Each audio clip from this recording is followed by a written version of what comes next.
طيب أعوذ بالله من الشيطان الرجيم بسم الله الرحمن الرحيم الحمد لله رب العالمين والصلاة والسلام على أشرف الخلق أجمعين سيدنا محمد عليه وعلى آله وصحبه أفضل الصلاة وأتم التسليم. اللهم علمنا ما ينفعنا وانفعنا بما علمتنا وزدنا علما يا رب العالمين وبعد. جزاكم الله خيرا جميعا for attending. This is the first session of the new course that we're having during the month of Ramadan, inshallah, covering different characters from the household of the Prophet sallallahu alaihi wasallam. We call it the noble household, which is obviously for Muslims that implies the family of the Prophet sallallahu alaihi wasallam. And it's such a big, broad topic that, of course, we are not going to be able to cover all the different parts of this topic. Also, I'm not planning on introducing the course with talking about the term itself of Ahlul Bayt, or the term of the family of the Prophet sallallahu alaihi wasallam, and probably some of the controversies that go around it, and the sectarian understanding of this term that happened in the history of the Ummah later on, and is still happening until today.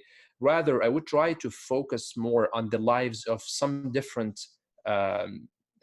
characters and figures from the family of the Prophet sallallahu alaihi wasallam, and then throughout the stories, we can actually cover some of these aspects and why some of these controversies are raised among people and among Muslims, unfortunately, until today.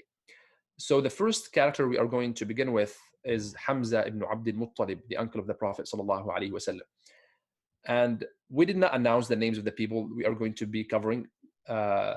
However, we just wanted to make it more a little bit mysterious, maybe, that every session, inshallah, we are going to just suddenly talk about one of the companions of the Prophet sallallahu alaihi wasallam who are part of his family. And also on the Facebook page of Al-Majlis, inshallah, we're going to post something probably every time, few hours before the session, maybe Monday morning or Thursday morning, inshallah. But again, the topic is covering different figures from the family of the Prophet sallallahu alaihi wasallam. So the first one is his uncle Ḥamzah ibn ʿAbd al-Muṭṭalib ibn Hashim ibn Abd Manaf. So the Prophet's name sallallahu alaihi wasallam, Muhammad ibn Abdullah ibn Abd al-Muṭṭalib, right? And Ḥamzah ibn Abd al-Muṭṭalib. So he's the uncle of the Prophet sallallahu alaihi wasallam. However, he was a little bit young, so his age was close to the age of the Prophet sallallahu alaihi wasallam, and he was also his foster brother, أخوه من الرضاعة. And he was very close friend with the Prophet sallallahu alaihi wasallam, even if he was his uncle, but he was very close to him sallallahu alaihi wasallam throughout his life.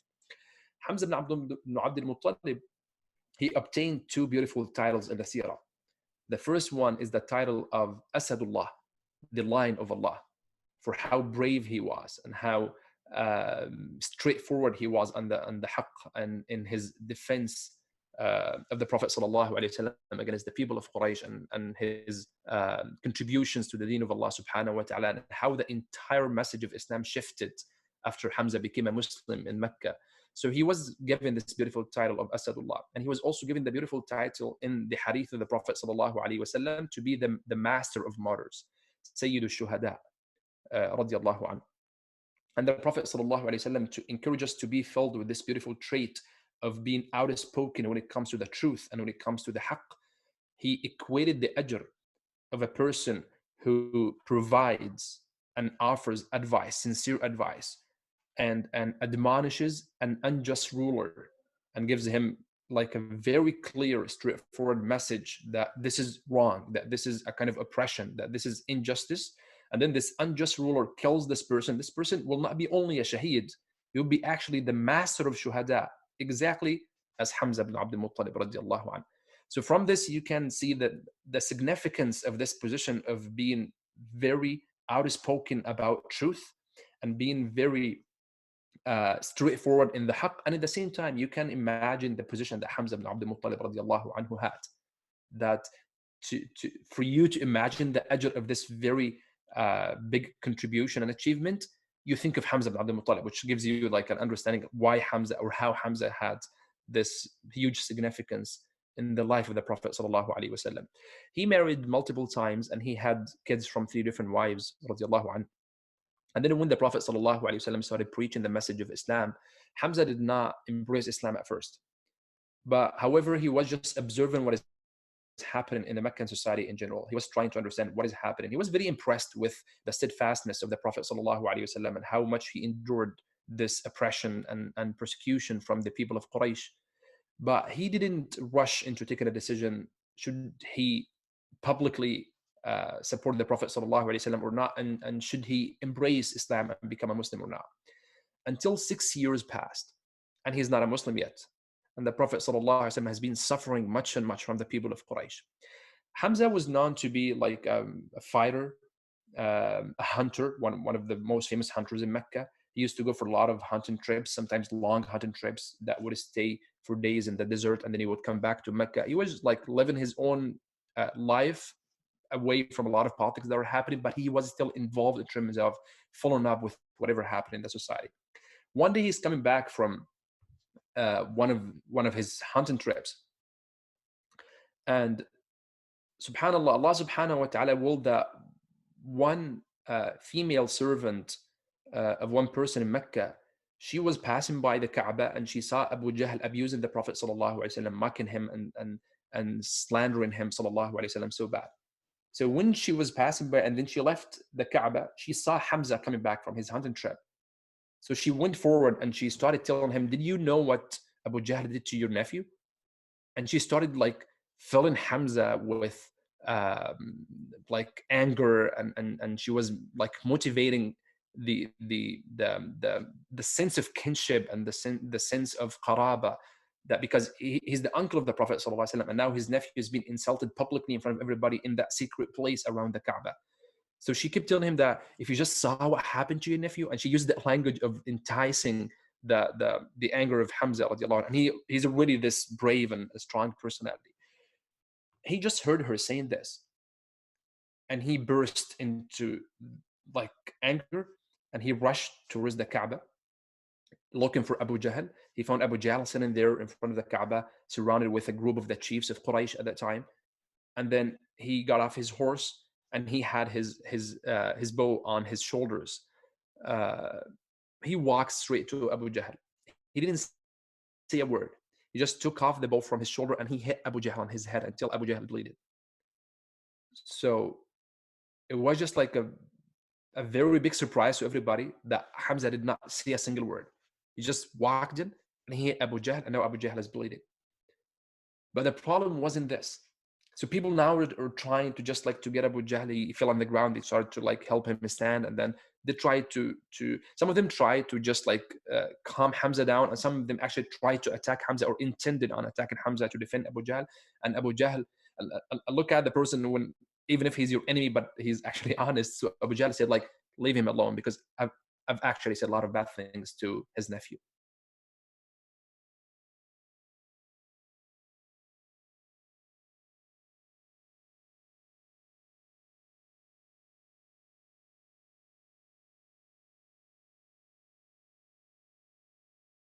Surprise is that after Ḥamzah hit Abu Jahl, he said something that is very interesting. He said, "Will you insult him while I'm of his religion and I say what he says? Hit me back if you can." So the problem wasn't the courageous act that Ḥamzah had. It's actually that he's now announcing publicly that I am a Muslim as well. I believe in what Muhammad is saying. He said, how come you insult him and I say what he says? Which means that I became a Muslim.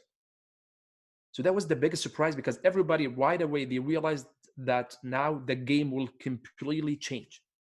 They used to abuse the Prophet ﷺ and his companions. They used to the Sahaba were confined in most of their activities, whether they're praying or something else. They couldn't do anything publicly up until this moment.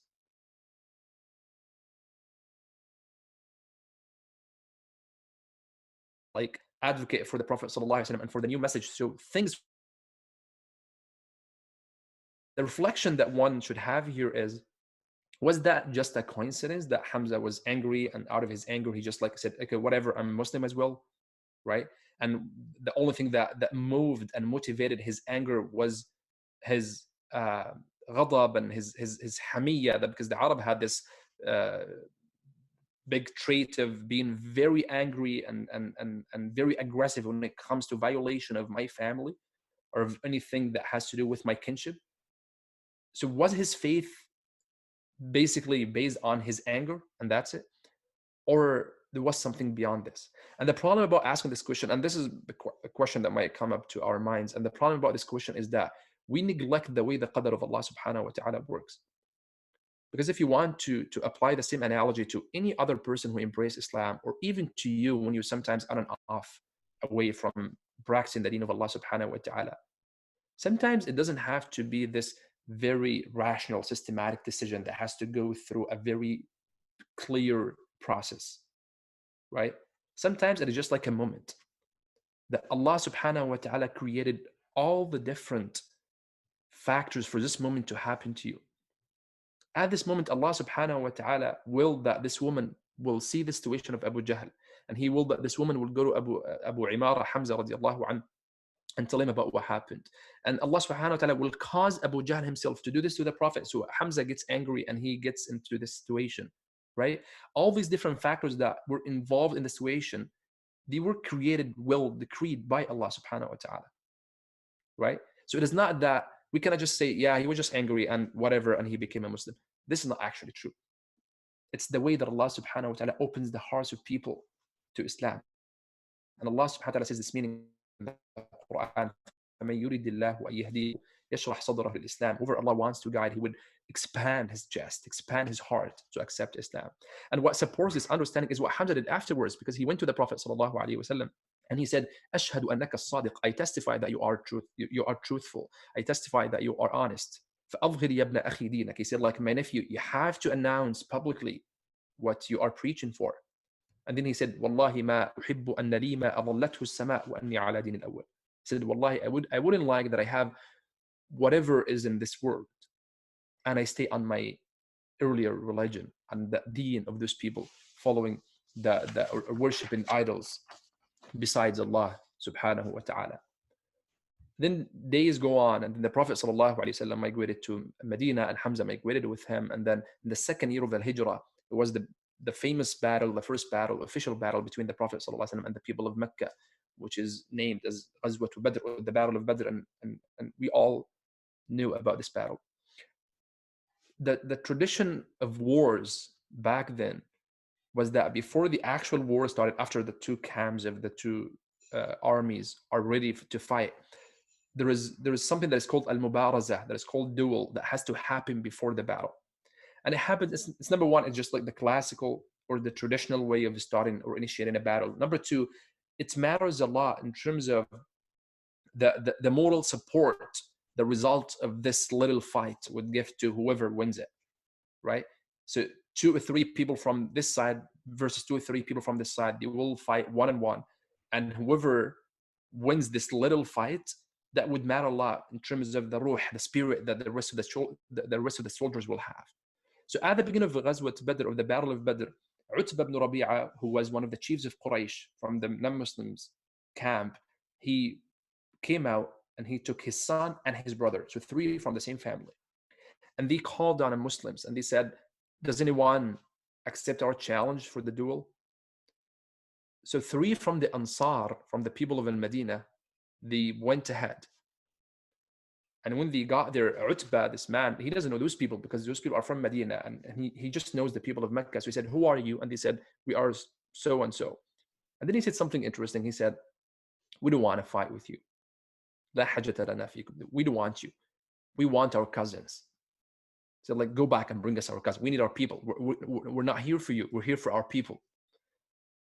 And the Prophet ﷺ heard this and he appreciated this, sallallahu alaihi wasallam. And that was probably one of the beautiful things about the Arabs. So the Prophet ﷺ, when he heard that, he said, "Qum ya Ḥamzah." He called on Ḥamzah, said, like, "Ḥamzah, go ahead." And then he called on Ali ibn Abi Talib, said, "Ali, go ahead." He named people, sallallahu alaihi wasallam. He called them people personally. And he said, "Qum ya Ubaydah." So he chose those 3 people from Quraysh to be compatible with those other 3 people and to be more just. So he called it Ḥamzah, Ali, and Ubaydah. So they went ahead, and now they are fighting against, sorry, Utbah and his son and his brother. So Ḥamzah fought against Utbah, the big guy, and he killed him. And he didn't actually take time doing this. Then Ali ibn Abi Talib, he killed Shaybah, who was Utbah's brother. Then the 3rd Sahabi is Ubaydah, when he was fighting against Al-Walid, who was the son of Utbah. He couldn't kill him, neither did Al-Walid, the other guy, but each one injured the other one. So they both were injured. So Ali said, I went ahead, me and Ḥamzah, we took Ubaidah, the third Sahabi, back, not to be killed, and then we killed that third person. And the other version says that Ḥamzah killed that third person. And then they went back and the battle went on, and the Muslims won this battle, as we all know. And that was a huge victory for Muslims. And this duel at the beginning was very important because now Muslims gained a lot of more trust and confidence that now we can actually make it, even though we are a little bit over 300 against 1,000 people, but we can actually make it now. And Allah subhanahu wa ta'ala granted them victory. And Ḥamzah was one of the very big shots of this war, and everybody was looking up to him that this is Ḥamzah, because everyone knows how brave and how strong he is. And they went back to Mecca, and the people of Mecca now, they have a personal problem, much bigger personal problem with Ḥamzah. Ḥamzah killed a lot of people in the Battle of Badr, and he killed Utbah, who was a very beloved person to a lot of people in Mecca. He was one of the big chiefs of the city. So now they started planning for the next fight, which was Uhud, in almost less than a year. And their main target out of planning for Uhud was, number one, they wanted to kill the Prophet ﷺ, and number two, they wanted to kill Ḥamzah specifically for this very personal grudge they had against Ḥamzah for what he did in the Battle of Badr. So one guy in Mecca, his name is Jubayr ibn Mut'im, one of the chiefs of Quraysh. He had an Ethiopian slave whose name was Wahshi ibn Harb. So Wahshi was very famous to be skilled in throwing arrows and throwing spears. So he said, I want you to come with us to Uhud, and the only thing you are responsible for is to kill Ḥamzah. He commissioned him just for this. And he said, if you do it, I'm going to set you free. And you don't need more than this to motivate a slave, right? He said, like, you're going to be free if you just kill Ḥamzah. And not just that, Hind bint Utbah, the daughter of Utbah, the one that Ḥamzah killed in the duel, she is one of the chief ladies of Quraysh. And she is the wife of Abu Sufyan. She was a very famous lady in Quraysh. So she went to Wahshi after she knew that his master, Jubayr, offered him freedom in return for killing Ḥamzah. And she said, not just your freedom from your master, I'm going to give you all this jewelry that I'm wearing right now. She had a lot of jewelry. All of this will be yours if you just kill Ḥamzah. So Wahshi now is very motivated to go ahead and kill Ḥamzah. He went for the battle, he went all the way only to kill one person. That was his only job. He didn't actually fight. His main job was just to kill Ḥamzah, radiallahu anhu.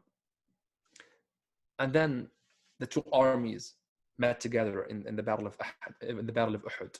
At the beginning, Muslims were winning much. It was narrated that Ḥamzah killed 30 people from the people of Quraysh in this battle. And then now, Wahshi was ready to kill Ḥamzah. And there are two different hadith mentioning the story of how he was killed, radiallahu anhu. The short story says that he was killing a lot of people, and then one time when he fell, the armor he was wearing fell too. So now he's more exposed to arrows and spears. And Wahshi was watching him all the time. And once he saw that the shield or the armor was falling, he threw his spear at him and he killed him. Another hadith that is also authentic, that Wahshi radiallahu anhu himself, and I'm saying radiallahu anhu because he became a Sahabi afterwards, which is really interesting. He embraced Islam later on and he became Muslim. And then way after the death of the Prophet sallallahu alaihi wasallam, even he narrated the story. How did he kill Ḥamzah radiallahu anhu? He said, when some people went to Wahshi and they asked him, we want you to tell us how did you kill Ḥamzah? And he said, كنت رجلا حبشيا, I was a man from Ethiopia, and my main skill was throwing spears, and I was very skilled. I wouldn't miss my target. And then I was offered such and such freedom and wealth to kill Ḥamzah, and I went to the Battle of Uhud, and I kept watching him, and I saw him going back and forth, hitting people, killing people. He said he was يهد الناس بسيفه. He was using his sword, like killing people right and left. Some other versions said he was actually using two swords, but his two hands, killing people with his two hands in the battle, for how strong and how confident he was. He said, I could see nothing and no one was able to stop him. And I kept trying to come close near him, and I kept until I reached to like a kind of a tree. Another version says like a big rock, and I hid behind it. And then almost I'm positioning myself in the right spot to hit him. I found another guy from Quraysh, moving ahead, trying to kill Ḥamzah. His name was Sibā' ibn ʿAbd al-Uzzah. Said he went to kill Ḥamzah, so Ḥamzah saw him approaching him. So Ḥamzah didn't actually get scared when he saw this person out of a sudden just attacking him. He looked at him, he said, like, you really want to kill me? Come here. He said, أَتُحَادُّ اللَّهَ وَرَسُولَهُ? He knew him. He said, I know you. Are you here to fight against Allah and His Messenger? Come and try if you want to kill me. And then Wahshi is narrating this. He said, I saw Ḥamzah hitting him on his head, and I saw the head of the man split from his head, and I saw it falling on the ground. So he said, at this moment, it was a perfect timing for me to throw my spear at Ḥamzah. He was just like, he literally just killed this person, and Wahshi threw his spear at Ḥamzah radiallahu anhu. And he said, فَلَمَّا دَنَا مِنِّي رَمَيْتُهُ بِحَرْبَتِي. When he came near me, when he became a little bit close, I threw my spear at him. And we have two different hadith. One of them said that he threw the spear and it came to a little under his navel, like at the very lower part of his stomach. And it came out from between his legs. Another version in the Bukhari also says that he threw the spear and it came into his chest and it came out from the back, between his two shoulders from the back. Not just that, this very strong, tough hit, Ḥamzah fell on the ground, but he's still trying to stand up again. And he looked at Wahshi in his eyes and he tried to go to Wahshi to hit him. He said, I saw him coming near me, even if the spear is in his body. He said, but he couldn't. And he fell dead.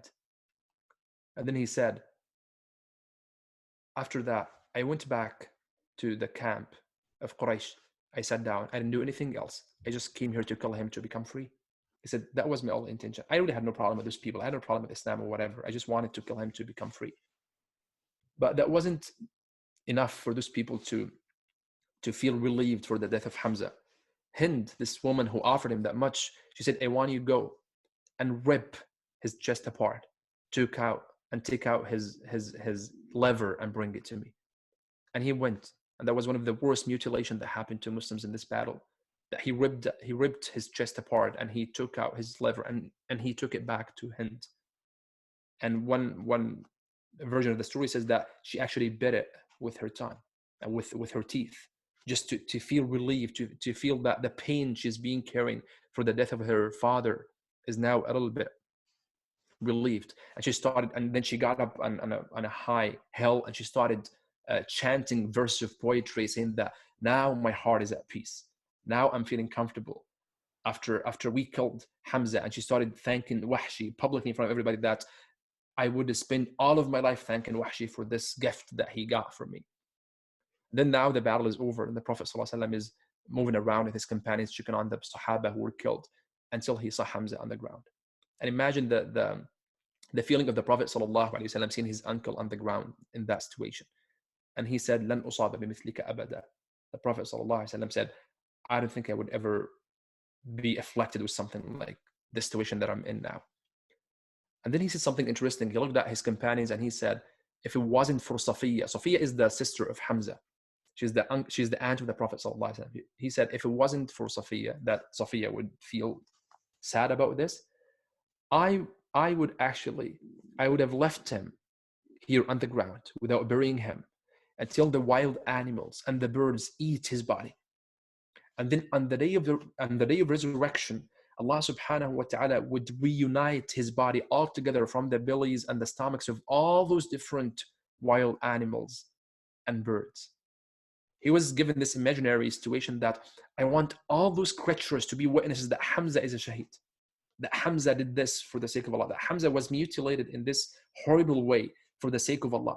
So on the day of judgment, people would see Ḥamzah, his body is reunited from all over these animals and birds. He said, but no, I wouldn't do that out of respect to Safiya first. And then he said, and also I don't want this to be the sunnah after this.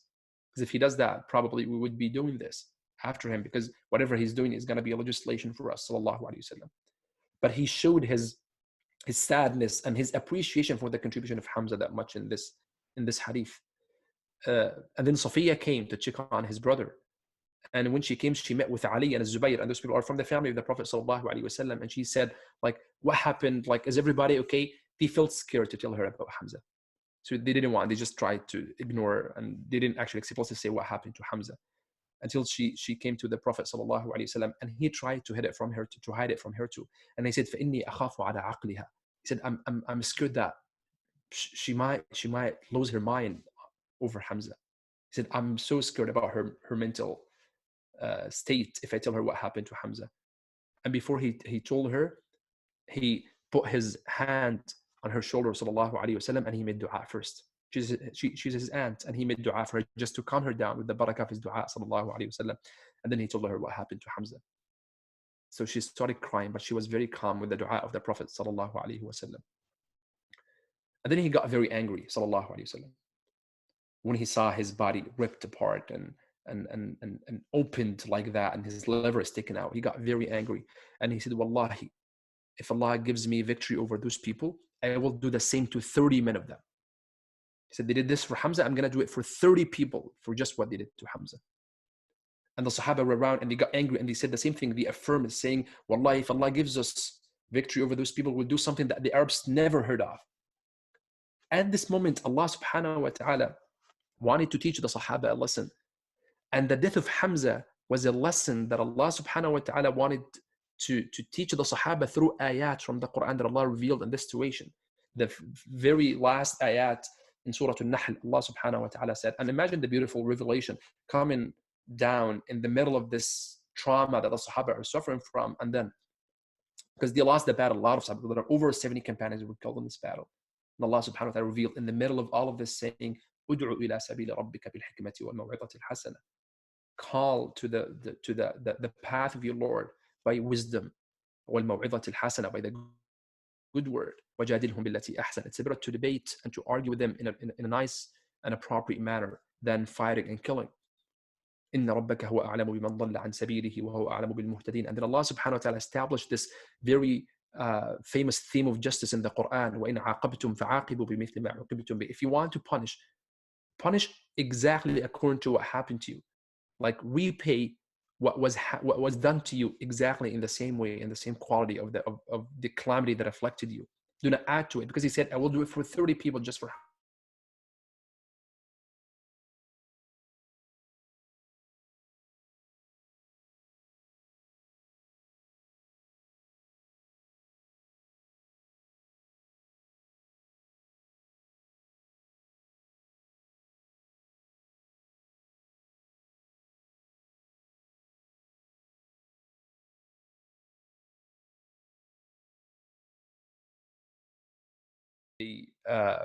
allowed to offer janazah prayer for the shaheed. And the reason the scholars had this ikhtilaf is because of the story of Ḥamzah and those companions, which is beautiful because we have kind of conflicting stories from the seerah that some versions, some narrations say that the Prophet ﷺ offered funeral prayer for those Sahaba. Some other narrations say he didn't. So there are like about 4 or 5 narrations in which the Prophet ﷺ was reported to offer Salatul Janazah for Ḥamzah and for the rest of the Shuhada of the Battle of Uhud. And something beautiful about these narrations, if they are authentic, because there was debate about this, but one of them at least is agreed upon to be authentic. It's in the Bukhari actually. The overall meaning of these narrations say that the Prophet ﷺ, the style of his funeral prayer in this situation is, he would bring Ḥamzah and he offered Salat al-Janazah for Ḥamzah. And then he would bring another shaheed and he would offer Salat al-Janazah for this other shaheed with Ḥamzah still being there, offered the Salah. And then this shaheed, they would carry him and bring another shaheed and he would offer Salat al-Janazah. But Ḥamzah is there all the time. So he did Salat al-Janazah separately for each one, but Ḥamzah was there for all of these salawat. So he offered 70 Salat Janazah for Ḥamzah. He offered 70 funeral prayers for Ḥamzah radiallahu anhu, out of love for his uncle and out of respect for his uncle and out of also a sign of his sorrow and sadness for Ḥamzah. He wanted to make him more dua. He wanted to offer him more supplications and prayers for that Allah subhanahu wa ta'ala accepts him. Yes, this hadith there's a debate if this hadith is actually authentic or not. There are some other hadith that are saying the same thing about Salat al-Janazah. There are also other hadith that say the Prophet ﷺ did not offer Salat al-Janazah for Ḥamzah, neither for the rest of the Shuhada. He actually just made dua for them as that dua we make in Salat al-Janazah. And the scholars who adopted this opinion said the other group of the scholars were confused only because of this. When they say Salla alayhim, he didn't mean that he offered Salat al-Janazah in the style that we know now to offer for the dead people. He actually made just dua as he would make dua for the dead people. And actually another supportive evidence was that one of these ahadith say he offered Salatul Janazah in the meaning of dua 8 years later after the Battle of Uhud. There's a hadith that says that in Bukhari, that upon his death, sallallahu alaihi wasallam, he offered Salatul Janazah in the meaning of dua for those people who died for Shuhada'i Uhud, for the martyrs of the Battle of Uhud. Anyway, it's just a long fiqh discussion that you can find in the fiqh books. And what I'm trying to highlight is this situation was that much significant that caused a lot of these traditions and sunnah that we know now in the sunnah of the Prophet sallallahu alaihi wasallam. And then he was shrouded in his clothes, radiallahu anhu, and he was buried there in close to the mountain of Uhud. If you go now for Umrah or Hajj and you visit Al-Madinah and you visit Uhud, you'll find the grave of Ḥamzah radiallahu anhu there. And the Prophet ﷺ was very, very sad for Ḥamzah. One narration says he was crying and he was actually gasping for air out of his sorrow and sadness for missing and losing Ḥamzah radiallahu anhu. Upon his way back to Al-Madinah, he passed by a family from a house that is called Banu ʿAbd al-Ashhal, and he found some woman from this family crying and mourning for the losses, for the men they lost in this battle. And he asked, who are they crying for? And the Sahaba told Rasulullah, those are from the family of so and so, and they are crying for the men they lost in this battle. So he said something very touchy and very emotional, sallallahu alaihi wasallam. He said, وَلَكِنَّ حَمْزَةَ لَا بَوَاكِيَ لَهُ. He said, but there's no one to weep for Ḥamzah. He said, those people are weeping for their loved ones, but there's no one to cry for Ḥamzah. He was still very touched and moved. He was very distracted with his loss, sallallahu alaihi wasallam. Sa'd ibn Mu'adh, one of the Sahaba, he was with him, and he, out of love and respect to the Prophet, he felt that this could be an implication that the Prophet wants this woman to cry for Ḥamzah. So he did something like interesting. He went to this woman and he said, like, can you please come to the house of the Prophet and cry there for Ḥamzah too? Like, can you just include Ḥamzah in your mourning? And that was, of course, after that, the Prophet ﷺ taught us more etiquettes, that you should be more moderate in the way you cry for dead people, and you cannot just like mourn out loud, and like all these things that the Sunnah settled on prohibition of some of these acts and habits of the Arabs. So this woman actually came to the house of the Prophet and they started crying there, and the Prophet ﷺ didn't notice, because once he got there, he saw them coming, so he thought just coming to share some condolences. So he went in and he slept, sallallahu alaihi wasallam. And then he woke up, he found them still there crying. So he got a little bit like upset, and he's like, why are you still here crying? He said, like, please, he asked one of those, please ask them to leave and tell them not to cry for any person afterwards. And that was the beginning of this new tashri'ah that the Prophet ﷺ taught us, that do not cry like this. Do not gather and do collective mourning for people. Of course, you can cry for your loss, and you can cry for someone you love if he passed away, if she passed away. But the point is doing it as an event, gathering people together just for the sake of mourning and crying. And of course, the Arabs had other also bad habits of doing these things. He prohibited this, sallallahu alaihi wasallam. He said, just like ask them to leave and tell them, وَلَا يَبْكِينَ عَلَى هَالِكٍ بَعْدَ الْيَوْمِ. Ask them not to cry for anyone who dies afterwards. And then last point I would conclude with is what happened to Ḥamzah, to Wahshi, the killer of Ḥamzah radiallahu anhu. He himself narrated the story of what happened afterwards.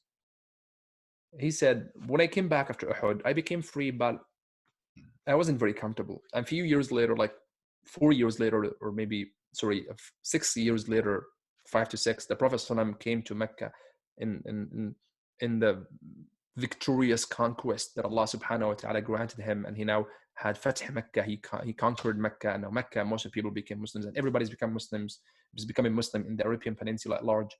He said, I felt scared because I killed his uncle. I know the Prophet ﷺ has all this big power. So he said, I thought about fleeing to Sham or Yemen or some other country just to hide from him, sallallahu alaihi wasallam. Until one person came to me and he said, listen, just go to him and ask for forgiveness and become a Muslim, because he will never kill a Muslim. And he said, I believe this person. And I went to him in Al-Madinah after the conquest of Mecca.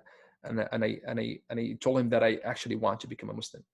Up until this moment, the Prophet ﷺ never met Wahshi before. He heard of him. He heard of what he did, but he never saw Wahshi before. So he asked him, like, are you Wahshi? Once he came to him and he said, yes. So the Prophet ﷺ asked him for something very interesting. He said, can you tell me, how did you kill Ḥamzah? And that was interesting that almost 7 years later, and the Prophet ﷺ, he cannot help but just think of Ḥamzah, radiallahu anhu. So Wahshi actually told him this is what happened, and he told him the full story. And once he finished, the Prophet ﷺ, like, his body was shivered with the memory. And he said, Wayhak, he said, like, what to you? Like, can you please make sure that we do not interact at all? He said, إن استطعت أن تغيب وجهك عني فافعل. If you can just like to a little bit stay away from me, I don't want to interact with you. He became a Muslim and he accepted his shahada and everything. He said, like, of course you're a Muslim, but sorry, I really cannot interact with you. And it's such a beautiful emotional comment from the Prophet ﷺ that tells us how did he balance between his job and mission as a messenger ﷺ, preaching people to be guided. At the same time, he's a human being and he loved his uncle so much and he was very connected with him.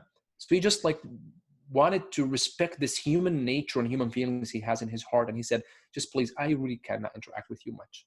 Imam Ibn Hajar al-Asqalani, in his explanation on the authentic classification of al-Bukhari, he said, we understand from this hadith that أن المرء يكره أن يرى من أوصل إلى قريبه أو صديقه أذى. He said, we understand that a person doesn't like to interact or see a person who has caused him harm or caused someone close to him, whether a friend or a relative. Then he said, وَلَا يَلْزَمُ مِنْ ذَلِكَ وُقُوعُ الْهِجْرَةِ الْمَنْهِيَةِ عَنْهَا. He said, this doesn't mean that this does not contradict the fact that the Prophet ﷺ himself said, you cannot abandon your brother for a long time, right? There's a hadith that you cannot abandon your brother in Islam for over 3 days. He said, this doesn't contradict because he is not deserting or abandoning him. He's just telling him, I will try to avoid interacting with him, which is actually different. And then he said, وَفِيهِ أَنَّ الْإِسْلَامَ يَهُدُّ مَا قَبْلَهُ. He said, and we understand from this hadith that Islam abolishes whatever happened before it. Even Wahshi did all of this, and he called this beloved Sahabi and the uncle of the Prophet ﷺ himself the Lion of Allah. But he became a Muslim, and that's it. This is enough that Allah subhanahu wa ta'ala, inshallah, accepts him. And he became a Sahabi. And he lived most of his life with this guilt of killing Ḥamzah. And he said, like, I was not comfortable still. All the way until the Battle of Al-Yamama happened, which is after the death of the Prophet ﷺ, and during the wars of apostasy in between the Sahaba and the people who became apostates and they fought against the Sahaba. Musaylam al-Kadhab, this person who claimed prophecy and he claimed to be a prophet, he caused a lot of troubles for Muslims and he killed a lot of Muslims and he had a lot of battles and wars with the Muslims. So Wahshi said, you know what, I'm going with the Muslims to fight in this battle to kill Musaylama, and probably this would actually grant me comfort. Probably Allah would forgive me what I did to Ḥamzah just by killing this person. And he went and he did exactly the same planning, the same way what he did to Ḥamzah, he did to this person. He kept watching him. He kept trying to position himself in a place where he can throw his spear at Ḥamzah. He used the same technique and he killed Musaylama. And he said, فَإِن كُنْتُ قَدْ قَتَلْتُ بِحَرْبَتِي هَذِهِ خَيْرَ النَّاسِ. If this same spear is the one that I killed the best of people with, which is Ḥamzah, I hope that Allah subhanahu wa ta'ala would grant me forgiveness because now I killed with the same spear the worst of people, who is Musaylama. فإني لأرجو أن يغفر الله لي إذ قتلت بها شر الناس مسيلمة. We ask Allah subhanahu wa ta'ala to show his blessings and mercy upon Ḥamzah radiallahu anhu and upon Wahshi radiallahu anhu, who became a Muslim and who became a Sahabi of the Prophet sallallahu alayhi wa sallam. We ask Allah subhanahu wa ta'ala to send his blessings and greetings upon the Prophet sallallahu alayhi wa sallam. نسأل الله سبحانه وتعالى أن يتقبلهم جميعا ويلحقنا بهم على خير. We ask Allah subhanahu wa ta'ala to make us among those who follow the footsteps of the Prophet sallallahu alayhi wa sallam and his companions.